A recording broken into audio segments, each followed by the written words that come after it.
Yeah. Hi, how's it going everyone? I'm coming to you from the Douglas Hyde Gallery at Trinity College in Dublin.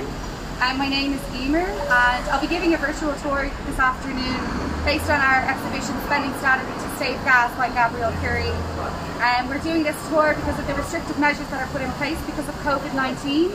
And I'm just going to take you through how to get into the gallery because we are open again. We're open from Wednesday to Saturday, 12 p.m. to 6 p.m. and on Thursdays we're open until 7 p.m, late opening. So in order to get into the gallery now, you need to make a booking online on our reservation system. So you'll go to our website, www.douglashydegallery.com, where you'll find a link and you'll input your details and you'll pick a time slot. So all of the time slots are on a half-an-hour basis, and it's 6 people per time slot. So there will never be more than 6 people in the gallery, visitors in the gallery at one time. Please, please, please wear a mask when you come to the gallery because you won't be allowed admission without a mask. Everybody will be wearing masks, all of the staff included. So when you come to Trinity College, you must have your booking reference ready and available because the way to enter the college, you need to go through security. So if you'd like to follow me, actually one more thing just to note on the booking system. If you have any accessibility issues, please make that known in the booking system before you arrive so we can accommodate you, such as if you need access to a lift or anything like that, please let us know that before you arrive. Thanks. So if you'd like to follow me through, we'll go through security. Yeah, as I said, just to have your booking reference available for the guys at the desk. The middle queue is always for visitors to the Trinity College. The other 2 queues are for staffs and students.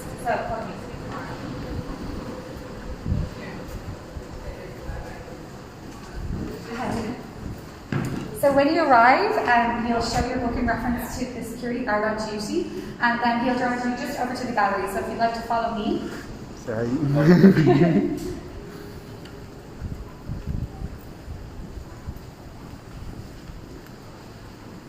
Great, so the gallery is just on your left when you come through the foyer here, and you'll have to wait here for assistance when you arrive. All of the COVID preventive, all of the restrictions and everything is on the door as well, so if you just need to refresh your memory, there it is. So you'll come through this red rope, through here, and where you'll see our gallery assistant at the desk. Cool. And there's information here on the wall as well about the gallery if you're interested to read something before you come in. And all of our preventive. So here's our gallery assistant. Olin is on today. Hello. And he'll be behind, we're all behind this kind of plexiglass and like visor or whatever, and we'll all be wearing our masks. And then once you come in, you'll be asked to get some sanitizer and put that on before you go any further. Great. So here's some more information about the exhibition that's on display at the moment. The exhibition at the moment is called Spending Static to Save Gas by an artist named Gabrielle Curie. Cool. So I'll bring you down this way so you can have a look at the huge sculpture that completely takes up the space here in our gallery. And I will be referring to my notes at some points throughout this tour, so I hope that's okay with all of you. Okay, so just to introduce the artist on exhibition here today, his name is Gabrielle Curie, and he's a Mexican-born artist based in Brussels. He's a sculptor, and throughout his sculpture he uses a lot of different kind of materials, and hugely varied materials, and his work is kind of a progression from the history of modern sculpture. So throughout his work you can see elements like influence from the ready-made to surrealism with bricolage and collage throughout the work, conceptual art, and there's a lot of kind of heavy concepts throughout his work, and minimalism as well is a huge kind of influence throughout Gabrielle's work as well. The sculpture behind me here is the largest sculpture in the exhibition, and it's called Spending Static to Save Gas. It's the same name as the title of the whole show. The work is built of very, very calculated drop-down ceiling, which is site-specific to this building. This work was shown in Toronto and Oakville galleries previously, but it was completely different dimensions because this work is specific to each place that it comes to. So, as you can see, there's a drop-down ceiling, and usually if you're aware of the space, we have 10-meter tall walls here, and it's a really open space. And this sculpture, really, what Gabriel was trying to kind of purport in the function of it was to kind of cut the energy costs in half for our gallery. So instead of heating up a really large space, he decided that he would like to cut that in half, potentially saving costs for us here in the gallery in terms of energy. So within this highly constructed structure, there's a lot of other objects that are not so well constructed. I mean, in their own sense, they're found objects. So we have cigarette butts, 1-cent coins, and dead moths, all scattered in a grid system on top of this ceiling. And you know, these objects are usually would be seen as debris, for example, or something that is obsolete and doesn't really have a function anymore.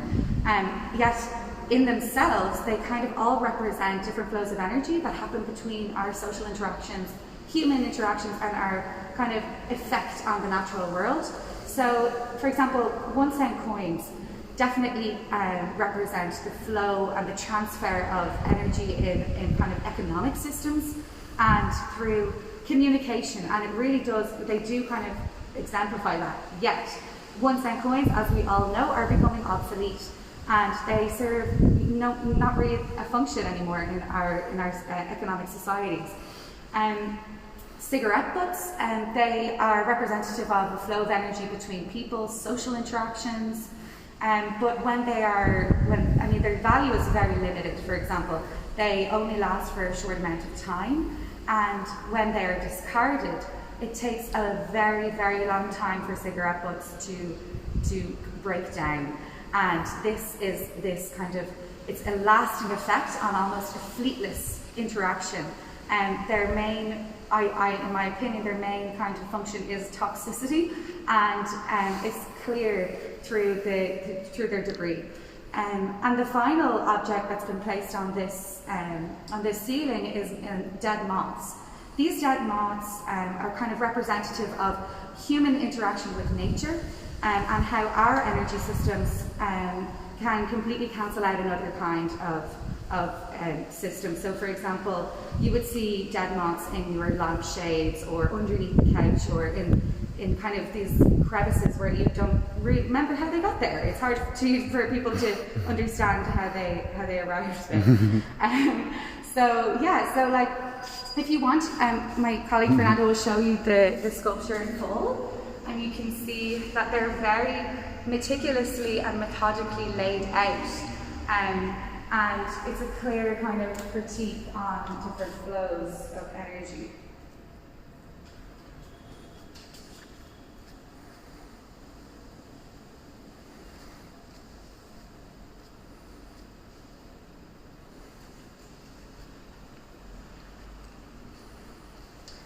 Great. Okay, so if we're ready, we'll go downstairs.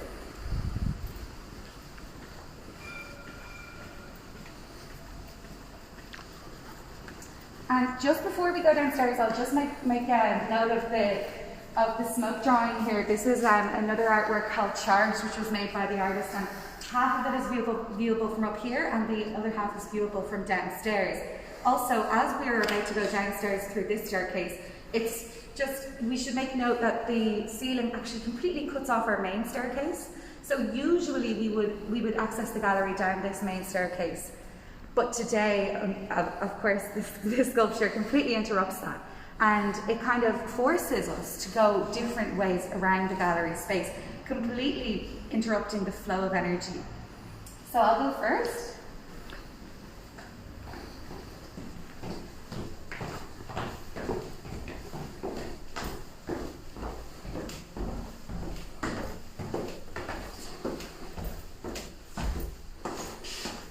Okay, and we also ask that it's one person at a time who comes down the staircase, just to avoid any close contact between viewers.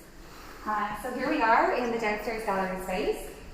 Inside in Gallery 2 we have Kirsten Perwick, whose exhibition Water is exhibited alongside Gabrielle's Spending Static to Save Gas. And Gallery 2 functions as the artist's eye, whereby we invite the main artist who's exhibiting in Gallery 1 to come into Gallery 2 to exhibit alongside them as a kind of influential artist, or a conversation between both of their work. As you can see, the bookshop is here. Our bookshop is still open and ready. We also have a lot of this online, so if you feel like you want to go online and come in and collect it, that's also a possibility. There's a desk also behind the bookshop, and this bookshop is usually actually upstairs alongside the desk.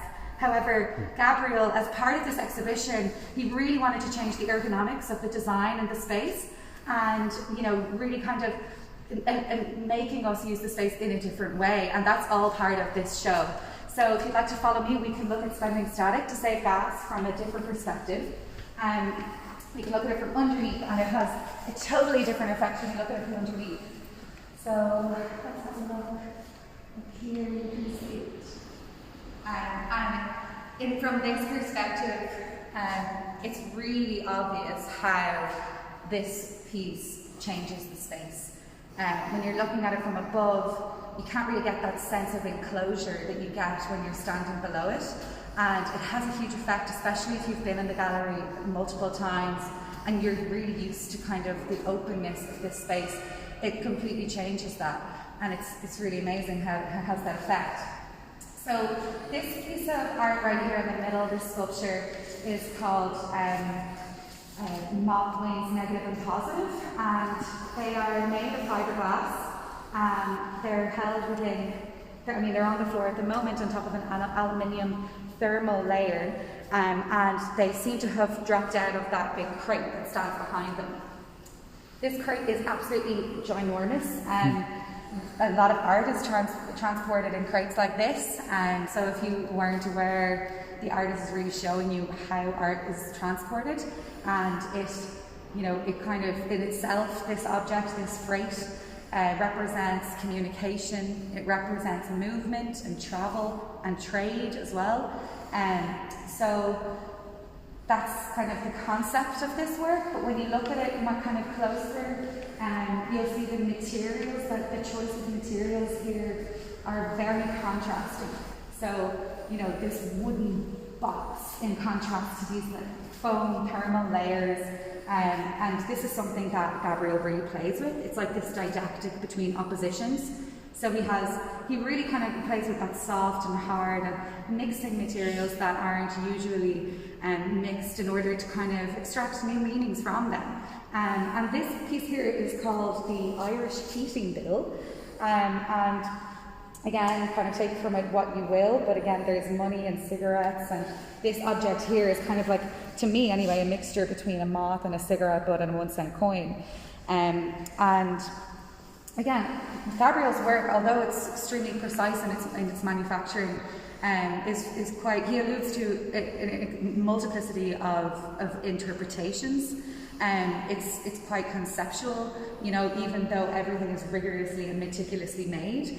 He's very interested in making art that doesn't kind of look like a fiction or a fantastical reality. He's a very empirical artist, so everything he does comes from his life experience.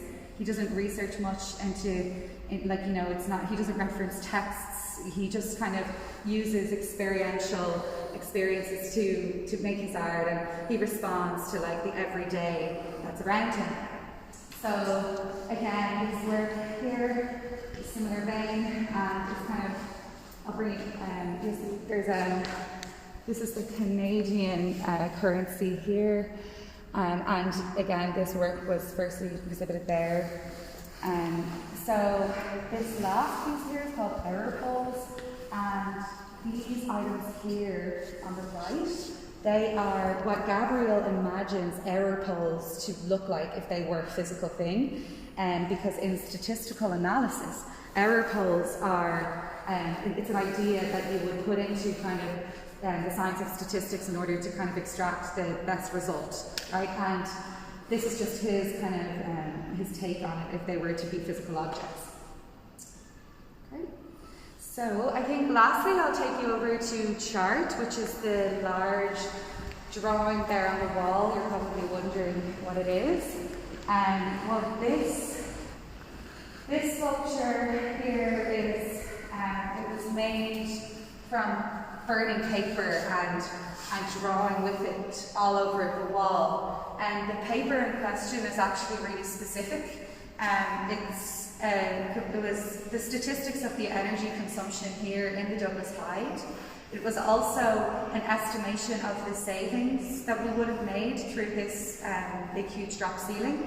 And the rest of it was the way in which this was built, and it was all on the paper, right? And so he burned this, he rolled it up and he burned it to create this extremely evocative and magnificent drawing, in my opinion. But these three pieces of art, in Gabrielle's words, represent the same idea. So this is three forms of the same idea. And this really kind of brings us then to the idea that his work is both information and material. And this is something that he always comes back to, is that he can't look at material without seeing its informational quality. So he would see, like, you know, the atomic structure in material, the kind of informational structure that's underlying experiential material. I mean, you don't need a degree in anything to look at art, or to look at anything for that matter, but there is an underlying formal informational structure that humans apply to all objects. So he's really fascinated by this kind of systemic and innate kind of desire to measure and to value things. And I think that it really comes down to that within his work is the relationship between value systems, right, and where we apply our values onto. And yeah, I think it's very effective for that reason, and I think he does very well. So yeah, so there's a lot to think about when you're looking at Gabriel's work, or if you're going to read anything about him. I think there's a lot to get at there. And yeah, I think I might have covered everything. So I might open it up to questions now. If there's anybody out there on Instagram Live who has any questions about what's going on here, please do so now.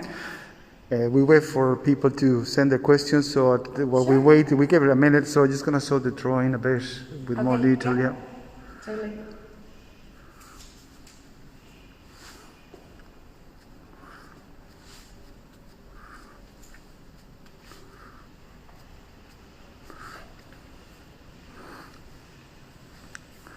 So we give people a second to have any questions. Yeah.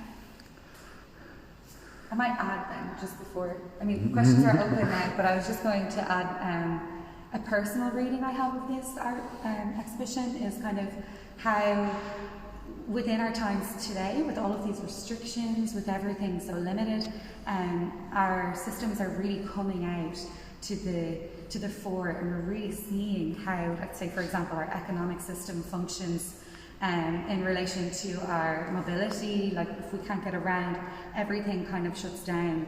And I think in that context, Kiri's work is really, it's really relevant, actually. And yeah, it's just something, if you were thinking about that as well. Brilliant. We wait another minute, so maybe it will be a good idea for people who weren't here at the beginning just to remind them about the booking system. And if we don't get any questions, so we just, wrap up the tour anyway. Yeah. So if you want to go through the booking system, that'd be great as totally. well. So the booking system here again, guys, if you are looking to visit, we're open from Wednesday to Saturday, 12 p.m. to 6 p.m, with a late opening on Thursdays until 7 p.m. If you want to book in, you'll go to www.thedouglashydegallery.com, and you'll find a link for a booking site available on there, and you will put in your details. We need your details for contact tracing if anything does happen and people, if people contract the virus. Please wear a mask, and always just also to put in any accessibility reasons. If you need a lift or anything like that, please put that into your booking so we're aware of it before you arrive.